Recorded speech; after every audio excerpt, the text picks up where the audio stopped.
प्रत्येक धनगर आरक्षण असेल, पाणीपट्टीची वाढ असेल, एकंदरीत शेतकऱ्यांचे होणारे हाल आहेत त्या संबंधित ते सगळे गोष्टी जर बघितलं, शिवाजी महाराजांचा पुतळा आज त्या ठिकाणी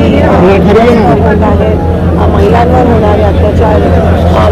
वेगवेगळ्या समाजामध्ये एक तणाव निर्माण करण्याचं काम जे सरकार करत आहे आता लोकांना कळून चुकलं आणि नक्कीच आज बघा इलेक्शन ड्यू होते, इलेक्शन पण पुढे ढकलण्याचं काम चुकीचं काम हे सरकार करत आहे, पण लोक खूप हुशार आहेत आणि म्हणून नक्कीच येणाऱ्या वर्षात तुम्हाला सत्ता बदल महाराष्ट्रात होता. ज्या पद्धतीने तुम्ही आता आश्वासन दिलेले काँग्रेसच्या मॅनिफेस्टोमध्ये धनगर समाजाच्या मागणीचा समावेश करण्याचा माझ्या लोकसभा मतदारसंघात ज्या बांधवांनी मला भरघोस मतदान करून निवडून आणलं, मी त्यांना शब्द दिला होता की पहिला आवाज जो माझा लोकसभेत जाईल तो आरक्षणाचा असेल, दुसरा शेतकऱ्यांचा असेल आणि तो शब्द पाळला आणि धनगर आणि मराठा आरक्षणाचा विषय मी लोकसभेत घेतला आणि शेतकऱ्यांचा जी पिळवणूक या सरकारकडून होत आहे त्याचा आणि हा लढा आम्ही नाण्याचे एकच सगळे बाजू आहेत आणि ह्या लढ्यात आमचा काँग्रेस पक्षाचा, माझा वैयक्तिक काँग्रेस पक्षाचा वरिष्ठ आणि महाराष्ट्राच्या नेत्यांचा सगळ्यांना साथ आहे आणि नक्कीच राहुलजी म्हणाल्याप्रमाणे आरक्षणाबाबतीत आणि अंमलबजावणी बाबतीत आम्ही मॅनिफेस्टोमध्ये घेऊन हा जो त्यांचा लढा आहे तो व्यर्थ जाऊ देणार नाही आणि 100% त्यांना न्याय मिळवून देणार, कारण का ज्या समाजाचा वापर करून हे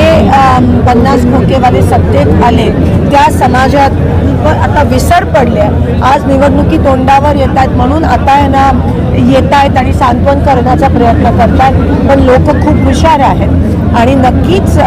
सत्ता बदलच नाही पण ह्या सगळ्यांच्या लढ्याला संघर्षाला न्याय मिळवून आम्ही देणार आहोत. उद्या यांना मुख्यमंत्र्यांनी बोलवले बैठकीला,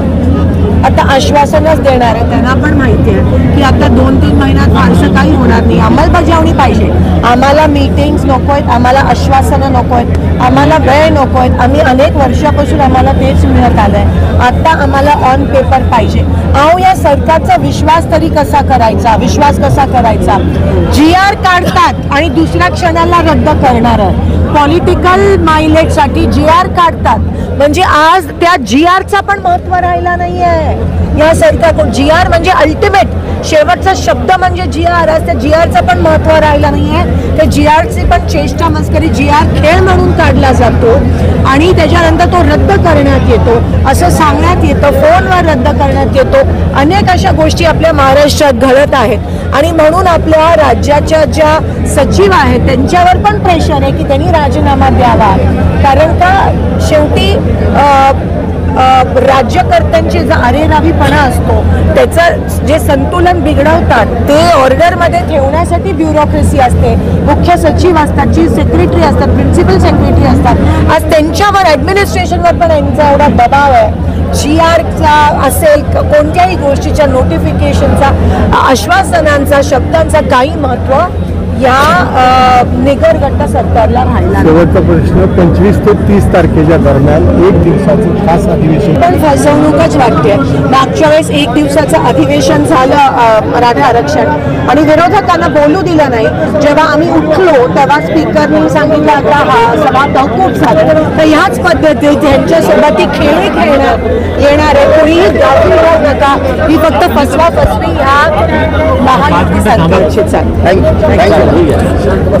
ताज्या घडामोडी जाणून घेण्यासाठी शिवशाही न्यूज यूट्यूब चॅनलला सबस्क्राईब करा. आपण हा व्हिडिओ फेसबुकवर पाहत असाल तर फेसबुक पेज फॉलो करा आणि शिवशाही न्यूज.com या आपल्या वेबसाईटलाही भेट द्या.